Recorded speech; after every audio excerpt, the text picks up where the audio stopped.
생명을 살리는 7분 주일 청소년부 예배를 묵상 기도하심으로 시작하겠습니다.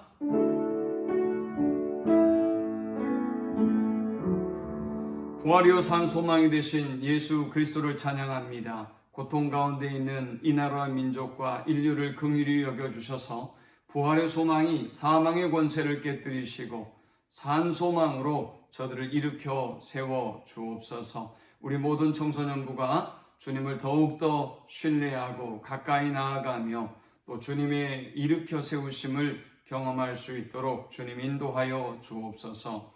부활의 주님이 낙심하고 절망한 제자들 한 사람 한 사람을 찾아가 주시고 일으켜 세웠던 것처럼 저들을 회복시켜 주옵소서. 저들이 강한 군대가 되게 하여 주옵소서. 예수님의 이름으로 기도합니다.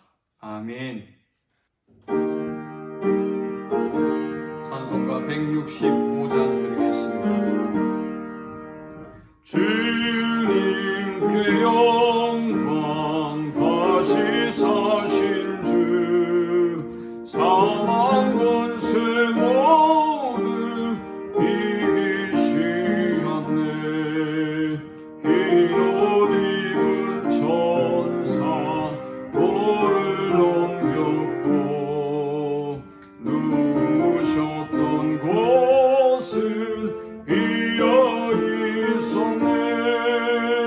주님께 영광 다시 사신 주 사망 권세 모두 이기시었네.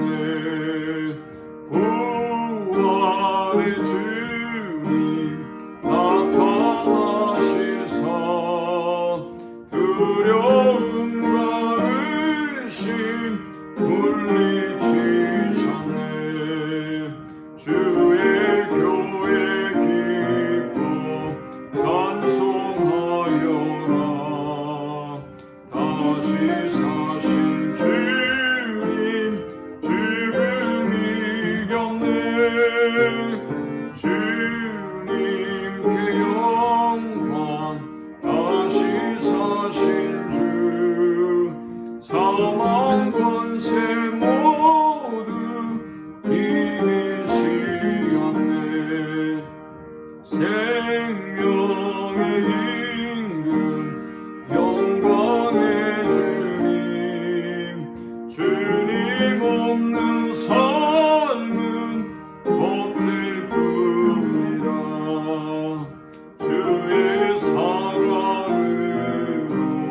세상이 이기고 요단 건너 본향하게 하소서. 주님께 영광 다시 사신 주 사망 권세 모두 이기시었네. 오늘 이 시간에 주시는 살아계신 하나님의 말씀은 신약성경 고린도전서 15장 12절에서 19절의 말씀입니다. 그리스도께서 죽은 자 가운데서 다시 살아나셨다 전파되었거늘 너희 중에서 어떤 사람들은 어찌하여 죽은 자 가운데서 부활이 없다 하느냐. 만일 죽은 자의 부활이 없으면 그리스도도 다시 살아나지 못하였으리라. 그리스도께서 만일 다시 살아나지 못하셨으면 우리가 전파하는 것도 헛것이요 또 너희 믿음도 헛것이며 또 우리가 하나님의 거짓 증인으로 발견되리니 우리가 하나님이 그리스도를 다시 살리셨다고 증언하였습니다. 만일 죽은 자가 다시 살아나는 일이 없으면 하나님이 그리스도를 다시 살리지 아니하셨으리라. 만일 죽은 자가 다시 살아나는 일이 없으면 그리스도도 다시 살아나신 일이 없을 터이요 그리스도께서 다시 살아나신 일이 없으면 너희의 믿음도 헛되고 너희가 여전히 죄 가운데 있을 것이요 또한 그리스도 안에서 잠자는 자도 망하였으리니 만일 그리스도 안에서 우리가 바라는 것이 다만 이 세상의 삶뿐이면 모든 사람 가운데 우리가 더 불쌍한 자이리라. 아멘. 예수님의 죽음과 더불어서 제자들은 예수님의 말씀처럼 모두 다 흩어지고 주님을 버리고 떠나고 말았습니다.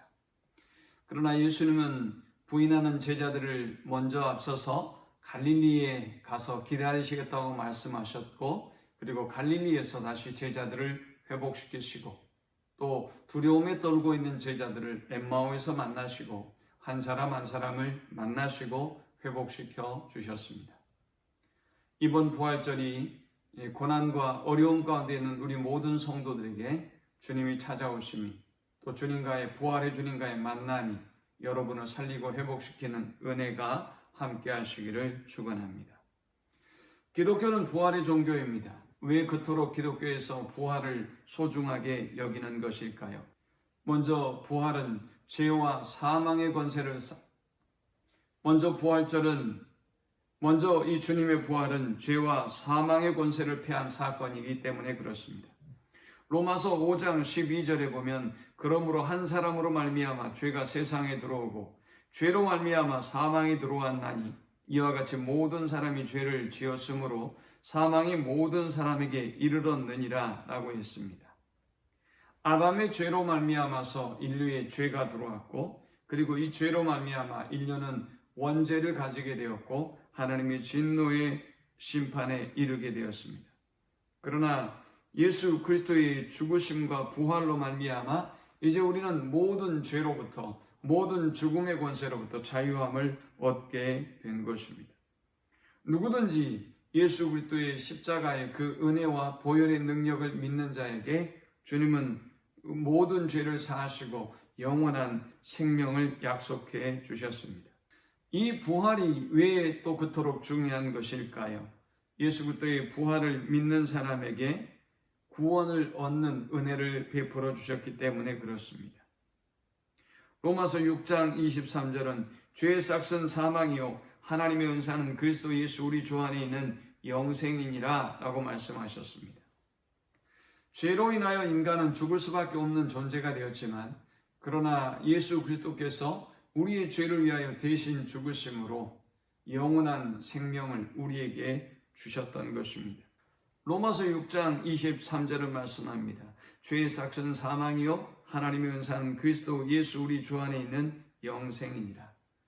예수님은 십자가의 죽으심과 부활로 말미암아 죄로 말미암아 죽을 수밖에 없는 우리에게 영원한 생명을 주셨습니다. 예수님의 이 죽음과 부활의 사건이 왜 그토록 중요한 사건일까요? 세 번째, 우리에게 성령을 주셔서 영원히 우리와 함께할 수 있도록 해주신 사건이기 때문에 그렇습니다. 요한복음 14장 16절에서 17절에 보면 내가 아버지께 구하겠으니 그가 또 다른 보혜사를 너희에게 주사 영원토록 너희와 함께 있게 하리니 그는 진리의 영이라. 세상은 능히 그를 받지 못하나니 이는 그를 보지도 못하고 알지도 못함이라. 그러나 너희는 그를 아나니 그는 너희와 함께 거하시며 또 너희 속에 계시겠음이라 라고 말씀하셨습니다. 예수님의 죽음으로 말미암아 이제 예수님으로부터 배울 수도 없을 뿐만이 아니라 또 예수님으로부터 도움을 입을 수도 없고 그분과 함께 할 수 없다는 절망감에 빠져있는 제자들에게 주님은 보혜사 성령을 약속하셨습니다. 육신의 몸을 입고 있었던 예수님은 여러 가지 제한을 가지고 있었지만 보혜사 성령은 언제 어디서나 주의 백성들과 함께 할 수 있는 놀라운 은혜와 능력으로 역사합니다. 그러므로 예수님의 죽으심과 부활은 보혜사를 우리에게 선물로 주셨고 우리를 진리로 인도하며 또 우리와 함께 하시며 또 우리를 돕는 자로 임하심을 우리에게 보여주는 사건이 바로 예수님의 죽음과 부활의 사건입니다. 예수님의 이 죽음과 부활의 사건이 또 의미 있는 이유는 모든 저주로부터 자유를 누리게 된 사건이기 때문에 그렇습니다. 모든 율법의 저주로부터 자유케 된 사건이기 때문입니다.